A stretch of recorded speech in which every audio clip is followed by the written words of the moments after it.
Allahumma salli wa sallim ala Sayyidina Muhammad. Allahumma salli wa sallim ala Sayyidina Muhammad. Miftahi bab rahmatillah adada ma fi ilmillah, salatan wa salaman daimaini bidawami mulkillah wa ala alihi wa sahbihi ajma'in. Amma ba'du. Hadratul muhtaramin, para alim, para ulama, para habaib, para kiai, para sesepuh, para pejabat pemerintah baik sipil, TNI maupun Polri, wabil khusus guru kita tercinta Al-Habib Mustafa bin Muhammad bin Tahir Ba'abud. Semoga Allah subhanahu wa ta'ala memanjangkan usia beliau dalam keadaan sehat wal afiyah, agar bisa terus membimbing kita untuk terus mengenal Nabi Muhammad sallallahu alaihi wasallam dan taat kepada Allah subhanahu wa ta'ala. Amin ya rabbal alamin. Alhamdulillah, di pagi yang penuh berkah ini Allah subhanahu wa ta'ala mengumpulkan kita bersama-sama di majelis yang tidak kita ragukan. Majelis ini dihujani rahmat oleh Allah subhanahu wa ta'ala, karena sudah janji dari Nabi Muhammad, tidak ada satu sholawat yang kita haturkan kepada beliau terkecuali dibalas dengan 10 rahmat oleh Allah subhanahu wa ta'ala. Dan di majelis ini berapa banyak sholawat yang sudah kita haturkan kepada beliau yang dibalas oleh Allah berkali-kali lipat dengan rahmatnya. Maka tidak kita ragukan majelis ini dihujani rahmat oleh Allah subhanahu wa ta'ala. Dan semoga rahmat yang kita dapatkan ini kelak yang menjadikan nama kita dipanggil satu persatu untuk masuk ke dalam surganya Allah subhanahu wa ta'ala. Amin ya rabbal alamin. Sayyidina Jabir ibn Samrah, salah seorang daripada sahabat Nabi Muhammad sallallahu alaihi wasallam, beliau meriwayatkan bahwasanya Rasulullah sallallahu alaihi wasallam bersabda, "Inni la'arifu hajaran kana bi Makkah yusallimu alayya qabla an ub'ath." Nabi Muhammad bersabda, di Mekah dulu sebelum saya diangkat menjadi nabi, ada sebongkah batu, kalau Nabi lewat itu batu mengucapkan salam kepada Nabi Muhammad sallallahu alaihi wasallam. Termasuk kemuliaan, khususiat, mukjizat yang Allah berikan kepada beliau. Sebelum beliau diangkat menjadi nabi, kalau lewat di satu jalan ada batu, itu batu ucap salam sama Nabi Muhammad, "Assalamu alaika ayyuhar rasul." Assalamu alaika ya Rasulullah. Kemudian Nabi Muhammad mengatakan, "Inni la'arifuhul an." Sampai hari ini, sampai detik ini saya masih tahu batu mana yang dulu mengucap salam kepada saya. Mekah itu batunya bukan cuma satu. Mekah itu kota yang penuh dengan bukit, batunya banyak. Tapi ada satu batu yang gak dilupakan sama Nabi Muhammad. Kenapa Nabi gak lupa sama batu itu? Karena batu itu mengucap salam sama Nabi besar Muhammad sallallahu alaihi wasallam. Nah, kalau batu saja mengucap salam sama Nabi gak dilupakan sama Nabi Muhammad, maka kita umatnya Nabi insya Allah tidak akan dilupakan oleh beliau kalau kita banyak-banyak mengucap salam kepada Nabi Muhammad sallallahu alaihi wasallam. Di majelis ini tadi kita diajak bersama-sama mengucap salam sama Nabi. Mulai dari awal maulid dibaca, "Ya Rabbi sholli ala Muhammad, Ya Rabbi sholli alaihi wasallim." Salam sama Nabi. Kemudian qasidah dibaca, "Assalamu alaika." Kemudian ketika kita mahalul qiyam, "Ya Nabi salam alaika." Kemudian ketika baca wala qabid tasafa sallallahu alaihi wasallam, ada kita berhenti juga ucap salam kepada Nabi, "Assalamu alaika ayyuhan nabi wa rahmatullahi wa barakatuh." Setiap kali kita sholat minimal kita mengucap salam kepada Nabi Muhammad SAW dalam sholat kita. Assalamu alayka ayyuhan nabi wa rahmatullahi wa barakatuh.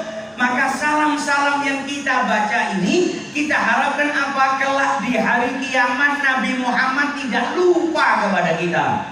Kita berharap nanti di hari kiamat Nabi Muhammad melihat kita, ingat, oh ini yang dulu ketika hidup di dunia banyak mengucapkan salam kepada saya. Dan insya Allah tidak lupanya Nabi kepada kita menjadikan kita mendapatkan syafaat dari Nabi besar Muhammad sallallahu alaihi wasallam. Amin ya rabbal. Alhamdulillah, kita tidak berkumpul di tempat ini kecuali adalah upaya untuk mencintai Nabi Muhammad sallallahu alaihi wasallam.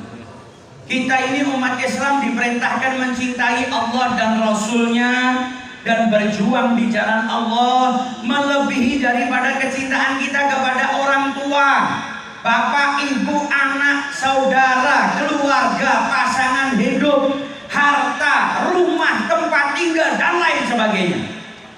Kita diperintahkan mencintai Allah dan Rasulnya melebihi daripada itu semua. Qul in kana aba'ukum, Allah subhanahu wa ta'ala berfirman, katakan wahai Muhammad, in kana aba'ukum, kalau orang-orang tua kalian, bapak ibu, wa abna'ukum dan anak-anak kalian, wa ikhwanukum dan saudara kalian, wa azwajukum dan pasangan hidup kalian, wa ashiratukum dan keluarga kalian, wa amwalun iktaraftumuha dan harta yang kalian kumpulkan, wa tijaratun takhshawna kasadaha, perniagaan yang kalian takut kehilangannya, wa masakinun tardawnaha, tempat tinggal yang kalian cintai. Kalau itu semua ahabba ilaikum, lebih kalian cintai ketimbang Allah dan Rasulnya dan berjihad di jalan Allah, fatarabbasu, maka ada ancaman dari Allah, ay fantabiru, tunggulah. Apa yang ditunggu? Hatta ya'ti Allahu bi amrihi, yang ditafsirkan oleh para ulama ay al-iqab, yaitu hukuman dari Allah subhanahu wa ta'ala.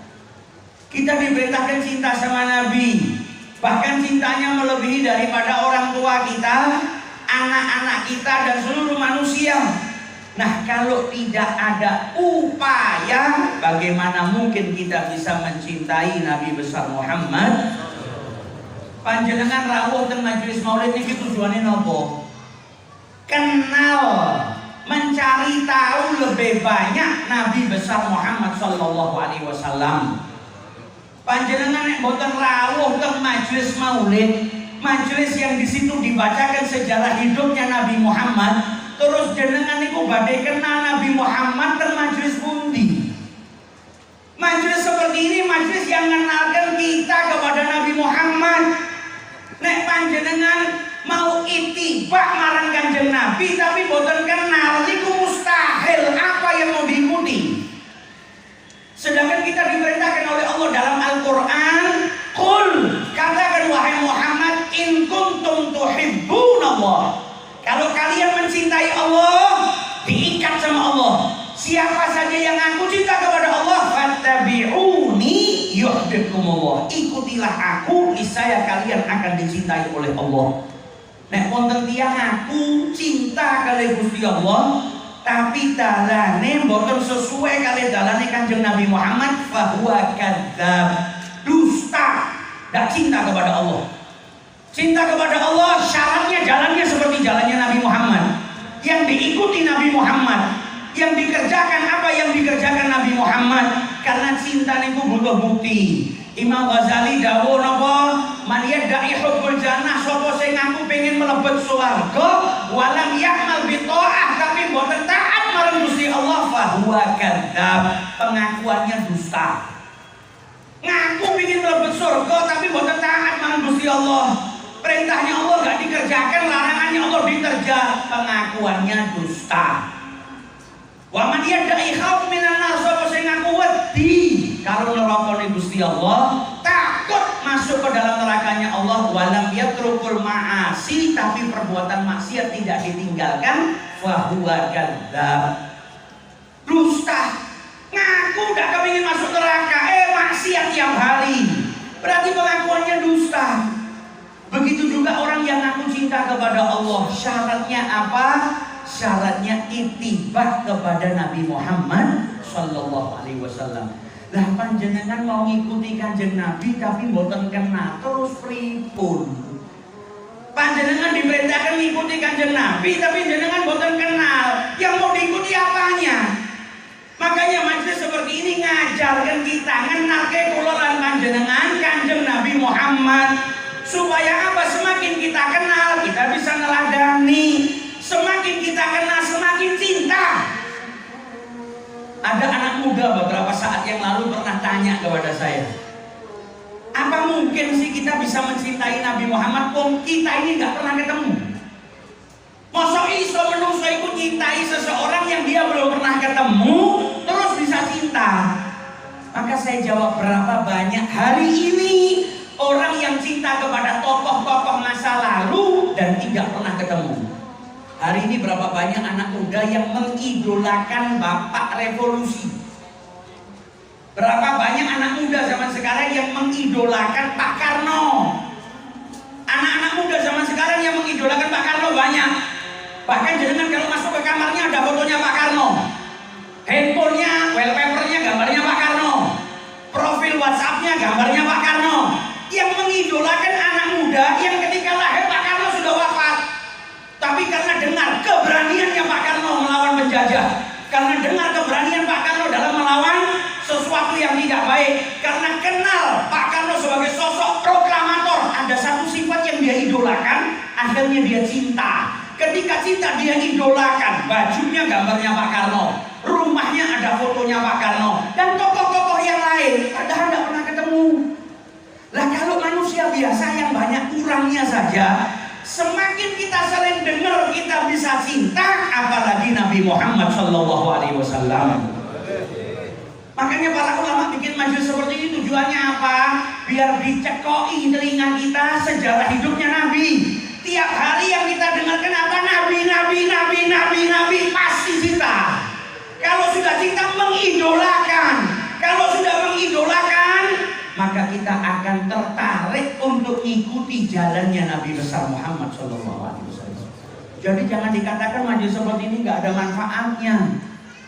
Jenengan kalau tidak percaya bisa tanya sama orang-orang ahli ilmu psikolog. Dalam dunia psikologi itu dijelaskan informasi yang diterima seseorang itu menjadi perilaku. Makanya anak kecil disuruh ngawasin kita nonton TV, yang ditonton apa? Yang ditonton kekerasan jadi perilaku. Informasi yang kita terima, kalau yang jelek kita terima, yang menjadi perilaku jelek bagi kita. Lah bayangkan kalau jenengan setiap hari minimal dapat informasi 10 akhlaknya Nabi Muhammad. Setiap hari 10. Nah informasi itu menjadi perilaku, maka semakin banyak informasi yang kita dapat tentang Nabi Muhammad akan menjadikan kita berakhlak sebagaimana akhlaknya Nabi Muhammad SAW. Dan supaya kita tahu Kanjeng Nabi ini bukan manusia biasa. Nabi Muhammad itu bukan manusia biasa. Manusia biasa itu setop-topnya manusia. Kalau ulang tahun yang meringati keluarganya tok, setahun sepisan. Tapi Nabi Muhammad saking istimewanya hari kelahirannya diperingati bukan di Rabiul Awal. Jenengan cukup di Indonesia aja, nggak usah jauh-jauh ke negara lain. Di Indonesia itu mulai jenengan masuk Rabiul Awal sampai ketemu Rabiul Awal lagi, tiap malam ada majelis yang memperingati maulidnya Nabi Muhammad SAW. Karena manusia istimewa, jenengan semakin tahu keistimewaan Nabi Muhammad, semakin cinta, semakin memuliakan, semakin ta'zim. Manusia yang dipuji oleh Allah dalam Al-Quran dengan pujian yang banyak. Akhlaknya Nabi dipuji dalam Al-Quran, wa innaka la'ala khuluqin azim. Yang dipakai kalimat sama Allah dalam ayat itu azim. Saking mulianya akhlaknya Nabi Muhammad, tidak pernah dipanggil dengan sebutan nama. Nabi-nabi yang lain dipanggil dengan sebutan nama. Ya Ibrahim, ya Yahya, ya Zakaria, ya Musa. Begitu Nabi Muhammad ada penghormatan Allah berikan kepada beliau. Ya ayyuhan nabi, ya ayyuhan rasul. Kalau disebut namanya, setelahnya disambung dengan rasulnya. Wa ma Muhammadun illa rasul. Dimuliakan oleh Allah. Bahkan sampai ada para ulama yang mengatakan kalau kita teliti lagi dalam Al-Quran, Al-Quran itu paling banyak menceritakan Nabi Muhammad. Bahkan manusia yang paling banyak anggota tubuhnya disebut oleh Allah dalam Al-Quran Nabi Muhammad. Anggota tubuhnya disebut dalam Al-Quran. Disebut oleh Allah, alam nasyrah laka sadrak. Dadanya siapa? Dadanya Nabi Muhammad. Wa anqadha dhahrak. Pundaknya siapa? Pundaknya Nabi Muhammad. Wala tamuddanna ainai. Kedua matanya siapa? Kedua matanya Nabi Muhammad. Pakaiannya disebut oleh Allah dalam Al-Quran. Wa thiyabaka fatahhir. Suaranya la tarfa'u aswatakum fawqa sautin nabi. Suaranya saja disebut oleh Allah dalam Al-Quran, menunjukkan betapa istimewanya Nabi besar Muhammad. Makanya oleh para penyair, para ulama dikatakan apa? Basyarun lakal basyar. Kanjeng Nabi itu menungso, tapi tidak seperti manusia pada umumnya. Qul innama ana basyarun mitlukum. Kanjeng Nabi itu bukan Tuhan. Kanjeng Nabi bukan malaikat. Nabi Muhammad itu manusia. Beliau yang makan, minum, kadang ya sakit, kalau dilukai terluka, bahagia, sedih. Tapi kalau urusan derajat, beda sama manusia biasa. Kama annal yaqut hajarun lakal hajar. Seperti batu permata, itu dari jenis batu tapi tidak podol sama batu yang lainnya. Jangan punya rumah 10 hektar dengan berlian yang cuma 100 karat segenggaman tangan. 10 hektar gak ada apa-apanya sama berlian segenggam tangan. Sebagaimana yakut permata itu adalah hajar, permata itu batu mulia, gak bisa disamakan dengan batu-batu murah-murahan lainnya. Itulah Nabi besar Muhammad. Dikatakan dalam Simtud Durar, ahsanan nasi khuluqan. Manusia yang paling sempurna, zahirnya batinnya. Fisiknya paling indah, fisiknya paling sempurna, batinnya juga paling indah, budi pekertinya paling indah, yaitu Nabi besar Muhammad SAW. Kanjeng Nabi sama Allah Subhanahu Wa Taala dikasih nama istimewa. Namanya Nabi Muhammad, Muhammad Ahmad. Dalam bahasa Arab, orang yang memuji itu bahasa Arabnya Hamid. Tapi kalau orang yang dipuji, bahasa Arabnya Mahmud. Hamid waqa'a athana minhu li ghairihi. Datangnya pujian dari dirinya untuk selain daripada dirinya. Mahmud waqa'a athana lahu min ghairihi. Datangnya pujian untuk dirinya dari yang lain. Yang muji bukan dirinya. Jadi kalau orang memuji, Hamid. Nabi Muhammad orang yang paling banyak bersyukur, paling banyak puji Gusti Allah Ta'ala. Makanya beliau disebut Ahmad.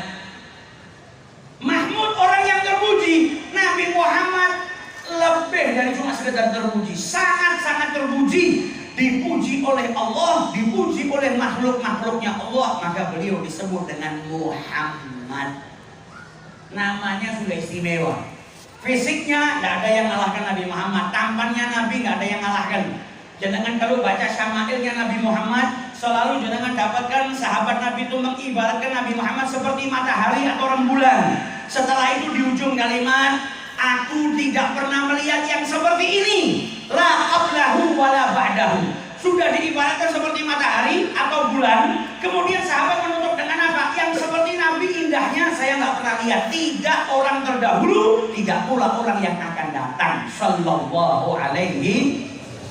Kata Sayyidina Jabir ibnu Samrah, saya melihat Nabi di malam bulan purnama, fi lailatul idhiyah, wa alaihi hullatul hamra, dan beliau pakai pakaian berwarna merah. Kata Sayyidina Jabir, saya melihat bulan terus melihat kanjeng Nabi. Bagiku Nabi Muhammad lebih indah daripada bulan purnama. Mau bicara fisik paling indah Nabi. Kuat daripada belakang, sebagaimana beliau melihat ke depan. Jelasnya sama. Sahabat ada sholat kecepatan, Nabi tahu. Padahal tidak noleh ke belakang karena diberikan pandangan yang kuat oleh Allah. Kanjeng Nabi diberi pendengaran yang kuat oleh Allah Ta'ala. Nabi Muhammad itu bisa mendengar pintu langitnya Allah terbuka. Tadi dibawakan oleh beliau Habib Hussein. Nabi Muhammad ditawarin pilih jadi Nabi. Ngobrol di Bukit Sofa dengan malaikat Jibril. Kemudian Nabi bilang sama Jibril, hari ini keluarganya Muhammad segenggam tepung saja nggak ada. Tahu-tahu Nabi mendengar suara yang dahsyat. tanya kepada Jibril, apakah datang kiamat? Allah merintahkan kiamat datang. Yang lain nggak ada yang dengar. Kata Jibril, tidak. Itu bukan kiamat ya Rasulullah. Itu Israfil turun bawa tawaran buat dirimu. Diperintahkan sama Allah untuk nawarin Nabi Muhammad, jadi nabi dan raja atau jadi nabi dan hamba. Ditawarin sama Allah Ta'ala kalau mau gunung-gunung yang ada di Tihamah dijadikan zamrud, emas, perak, permata. Tapi itu semua ditolak sama Nabi Muhammad SAW. Beliau lebih memilih menjadi seorang nabi dan hamba. Beliau lebih memilih 1 hari lapar sehingga bisa bersabar, dan 1 hari bisa makan sehingga bisa bersyukur kepada Allah Subhanahu wa Ta'ala. Itu Nabi kita Muhammad. Jalan di Baqi, ada kuburan 2, baru tanya Nabi, ini kuburannya siapa? Siksaannya. Yang satu kalau kencing istinjaknya nggak benar, ceboknya nggak benar, akhirnya disiksa di dalam kubur. Yang satu yang bin namimah, suka ngadu domba saudaranya. Nabi diberikan pendengaran sama Allah yang kuat. Mana ada manusia biasa yang bisa mendengar siksanya manusia di dalam kubur. Nabi diberikan suara yang indah dan suara yang kuat. Kata Nabi Muhammad, tidak ada indah dan suaranya indah. Dan aku Nabi kalian adalah yang paling indah wajahnya dan paling indah suaranya. Shallu ala Nabi. Suaranya indah dan beliau tidak perlu diberikan kekuatan, kuwatul sama, dan diberikan kuwatul saut. Kalau ngomong dari sini yang jauh dengar. Ummu Hani itu meriwayatkan Nabi kalau malam baca Quran di Ka'bah. Kanjeng Nabi itu nek pun dalu sudah malam, beliau keluar. Orang kafir Quraisy sudah di rumah masing-masing. Zaman di Mekah, duduk di Ka'bah baca Quran. A'udzubillahi minasyaitonirrajim, dengan suaranya yang indah. Ummu Hani meriwayatkan Nabi itu nek ngaji teng Ka'bah, saya di rumah di dalam kamar wa ala firasyi, dan di atas kasurku sudah siap-siap tidur dengar ngajinya Nabi Muhammad sallallahu alaihi wasallam. Ka'bah niku teng pundi, daleme Ummu Hani teng pundi. Tebih sangat tapi kerungu suaranya Nabi Muhammad sallallahu alaihi wasallam. Pernah dalam riwayat Nabi masuk ke masjid mau khutbah. Sahabat-sahabat berdiri. Kemudian Nabi Muhammad bilang apa? Ijlisu, duduk. Ayo duduk. Lungguh. Ada sahabatnya Nabi namanya Abdullah bin Rawahah. Saat itu beliau nggak di masjid. Abdullah bin Rawahah ada di suku Bani Ghanam. Nabi bicara di Masjid Nabawi, ijlisu. Abdullah bin Rawahah jauh dari masjid. Dia sedang berada di suku Bani Ghanam. Dengar suaranya Nabi, ayo lungguh. Langsung di tempat itu dia duduk. Karena dengar suaranya Nabi Muhammad SAW. Padahal Nabi bicaranya di masjid, tapi yang jauh di suku Bani Ghanam mendengar perintahnya Nabi besar Muhammad SAW. Nah, ini khususiyah yang Allah berikan kepada Nabi, yang tidak Allah berikan kepada selain Nabi besar Muhammad Sallallahu Alaihi Wasallam, al-insanul kamil. Nah, jenengan kalau sering datang ke majelis seperti ini, banyak-banyak mencari tahu tentang Nabi Muhammad, tambah cinta. Kalau sudah cinta nanti mengidolakan. Kalau sudah mengidolakan, jenengan bakal manut, nunut, ngikut Nabi Muhammad Sallallahu Alaihi. Untuk mengikuti, untuk cinta pertamanya butuh apa? Kenal. Makanya kalau ada majelis yang di situ diajarkan sejarah hidup Nabi, akhlaknya, datang. Supaya apa? Tambah kenal kepada Nabi Muhammad. Kalau cinta manfaatnya apa? Almar'u ma'aman ahab. Nabi Muhammad dahulu dalam hadisnya, seseorang kelak akan dikumpulkan dengan kekasihnya. Kata para ulama, hadis ini bisyarah, kabar gembira. Buat siapa? Buat orang yang tidak hidup di zamannya Nabi. Jenengan itulah mboten lahir dalam zamannya Kanjeng Nabi, tapi jenengan masih punya kesempatan kumpul dengan Nabi Muhammad SAW. Bahkan kumpulnya bukan di dunia, di surga. Caranya gimana? Cintai beliau. Tapi bukan cuma ngaku cinta, cinta dari lubuk hati yang paling dalam, cinta yang hakiki. Kalau sudah cinta, jaminannya kelak dikumpulkan bersama dengan Nabi besar Muhammad Sallallahu Alaihi Wasallam. Cintanya tidak etok-etok, tapi buktikan. Di zaman Nabi, anak-anak kecil itu cintanya sama Nabi istimewa. Ada satu anak kecil khidmah di rumahnya Nabi, namanya Rabi'ah. Kanjeng Nabi ini nek badhe wudu disiapkan air. Untuk sesuatu niki Rabi'ah ngewangi Kanjeng Nabi. Saking senengnya Kanjeng Nabi sama Rabi'ah niki, Rabi'ah yang masih kecil pernah ditawari sama Nabi Muhammad. Ya Rabi'ah, sal. Rabi'ah mintalah apapun saya berikan. Ditawari sama Nabi Muhammad. Umpama anak kecil mau sepeda kakei, mau uang saya kasih. Dia ditawarkan sama Nabi Muhammad, minta apapun saya berikan. Apa jawab Rabi'ah? As'aluka murafaqataka fil jannah. Bocah cilik di zamannya Nabi, permintaan istimewa. Mungkin jenengan gak pernah kebayang permintaan seperti ini. Yang saya minta ya Rasulullah, saya bersama panjenengan di surganya Allah. Nabi tanya lagi, awal ghaira dzalik, ada yang lain enggak? Nabi nawari yang lain. Apa jawab Rabi'ah? Huwa, cuma itu ya Rasulullah. Yang saya mau, saya sama panjenengan di surganya Allah Subhanahu wa ta'ala. Nek kula lan panjenengan cita-citanya kalau mati kan pengen masuk surga. Tiang kafir niku nek mati ya pengennya mlebu surga. Tapi pecintanya Nabi Muhammad beda keinginannya, bukan hanya sekedar masuk surga, tapi masuk surga bersama dengan Nabi besar Muhammad Sallallahu Alaihi Wasallam. Itu yang didambakan oleh para pecinta Nabi besar Muhammad Sallallahu Alaihi Wasallam. Jadi jenengan kalau tambah cinta sama Nabi beruntung. Apa bisa kumpul dengan Nabi besar Muhammad Sallallahu Alaihi Wasallam. Di zaman Nabi itu orang-orangnya hebat-hebat. Bahkan ada satu pemuda yang sakit saja dijenguk sama Nabi. Nabi keluar dari rumahnya, dari Masjid Nabawi, malam hari musim dingin, mau jenguk orang sakit. Bukan pejabat, bukan raja, bukan orang kaya, anak muda, anak biasa, bukan orang kaya, sakit dijenguk sama Nabi. Apa istimewanya? Karena anak ini punya cinta kepada Nabi Muhammad SAW. Dijenguk sama Nabi, Nabi tahu ini usianya gak lama, sebentar lagi wafat.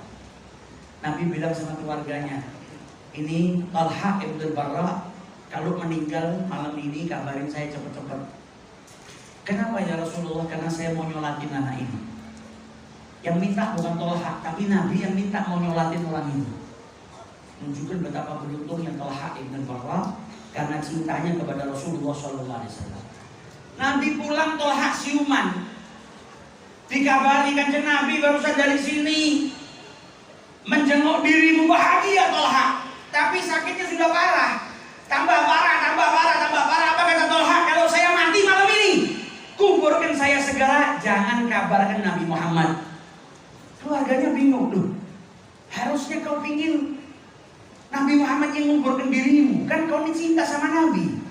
Dan Nabi minta dikabarin, kok malah kau larang kami untuk mengabari Nabi Muhammad. Apa jawab Talha?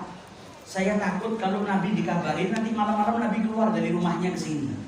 Di jalan nanti diganggu sama binatang buas, atau di jalan nanti beliau dicelakai sama orang Yahudi. Saya nggak rela menjadi penyebab tercelakakannya Nabi Muhammad SAW. Dan itu mahabbah, rela kehilangan keinginannya. Karena apa? Karena cintanya kepada Nabi Muhammad. Wafat malam itu, dikumpulkan sama keluarganya, dan dikabarkan kepada Nabi. Besoknya baru dikabarkan kepada Nabi Muhammad. Nabi ajak beberapa sahabatnya pergi ke makamnya Talha ibn Barra. Didoakan sama Nabi Muhammad, ya Allah, temuilah Talha, engkau tersenyum kepadanya dan Talha tersenyum kepadamu. Tanda kalau Talha didoakan mendapatkan keridhaan dari Allah Subhanahu. Dari mana Talha kok bisa dapat doa yang indah dari Nabi Muhammad? Karena mahabbah, cinta kepada Nabi Muhammad Sallallahu Alaihi Wasallam. Nah, jenengan yang ngaku cinta, ayo do introspeksi. Sudah sebesar apa cinta kita kepada Nabi Muhammad? Apakah baru ngaku cinta, atau sudah benar-benar cinta kepada Nabi Muhammad SAW. Jenengan harus cintai Nabi melebihi daripada cinta jenengan kepada anak. Jenengan kalau keluar kota 1 hari 2 hari kan rindu sama anak. Kebayang anak kadang saking kangennya baru cuma 1 hari sudah tidur mimpi ketemu anak. Pengen cepat-cepat pulang. Nah, tanyakan kepada diri kita sendiri, kita kalau jauh sama Nabi Muhammad rindu enggak? Pernah enggak kita kepingin banget mimpi ketemu Nabi Muhammad saking rindunya? Kalau jenengan masih betah 1 hari lewat gak sholawat sama Nabi gak rindu, 1 hari lewat gak eling marang kanjeng Nabi gak rindu sama Nabi Muhammad, berarti itu belum cinta.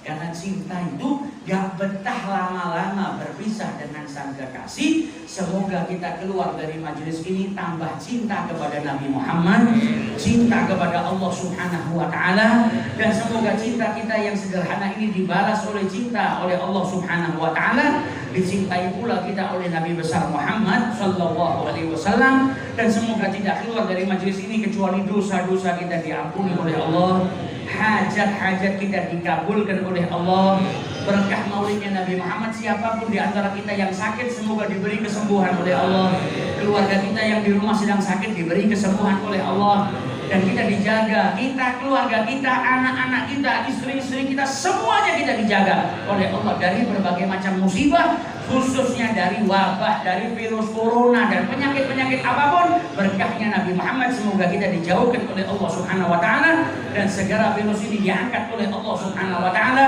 dan semoga negara kita dijadikan negara yang penuh berkah oleh Allah Subhanahu wa Ta'ala, baldatun thayyibatun wa rabbun ghafur, dan semoga guru-guru kita dipanjangkan usianya oleh Allah, diberi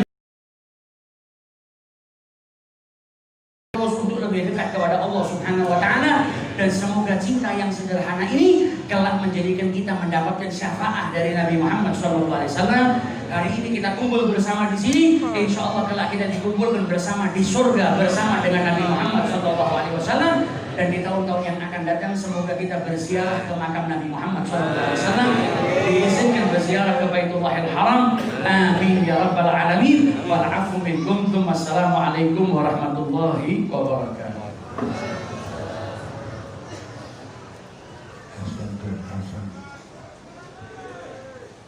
Terima kasih. Mudah-mudahan apa yang disampaikan oleh beliau menjadi nur buat hati-hati kami.